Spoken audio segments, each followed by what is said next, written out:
क्या आप जानते हैं कुबेर देव धन के देवता कैसे बने? शिव पुराण में कुबेर देव की कहानी बताई गई है। कहानी शुरू होती है एक ब्राह्मण बालक से, गुणनिधि, जो बचपन में धर्मशास्त्र का अध्ययन करता है, लेकिन समय के साथ उसकी संगति दुर्लभ लोगों के साथ बन जाती है और वो जुए का अधीन बन जाता है। जब वो जुए में हारने लगता है तो उसे चोरी की आदत लग जाती है और वो आसपास के गांवों में कई सारी चोरियां करने लगता है। उनके पिता को जब ये पता चलता है तो उन्हें घर से निकाला जाता है और वो दर बदर भटकते हुए कई सारी जगहों पे डकैती करता है। एक बार उनके गांव के नजदीकी गांव में एक भव्य शिव मंदिर का निर्माण होता है। वहां पर सैकड़ों श्रद्धालु अपनी इच्छा से दान करते हुए जाते थे। उसकी विशेषता ये थी कि उस मंदिर की दान पेटी हमेशा भरी हुई रहती थी। गुणनिधि एक बार निश्चय करता है कि मैं उसी मंदिर में रात को जाकर चोरी करूंगा। जिस रात को वो चोरी करने का निश्चय करता है वो रात शिवरात्रि की होती है। वो अंधेरे में मंदिर में छिप छिप कर पहुंच जाता है और वो देखता है कि पुजारी वहीं सोया हुआ है। वहां पे एक दीप भी उज्ज्वलित हुआ होता है, लेकिन आंधी के कारण वो दिया भी बुझने पर होता है।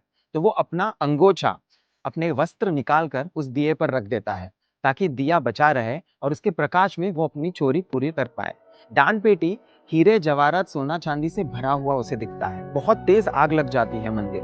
उस प्रकाश के कारण पुजारी उठ जाता है और उनके बीच में लड़ाई और हाथापाई हो जाती है और गुणनिधि की मृत्यु हो जाती है। मृत्यु के बाद गुणनिधि को जब यमदूत लेने आते हैं तो शिव के गण उन्हें रोक देते हैं और कहते हैं ये पापी साधारण व्यक्ति नहीं है, इसने अज्ञान में ही सही भगवान की सेवा की है।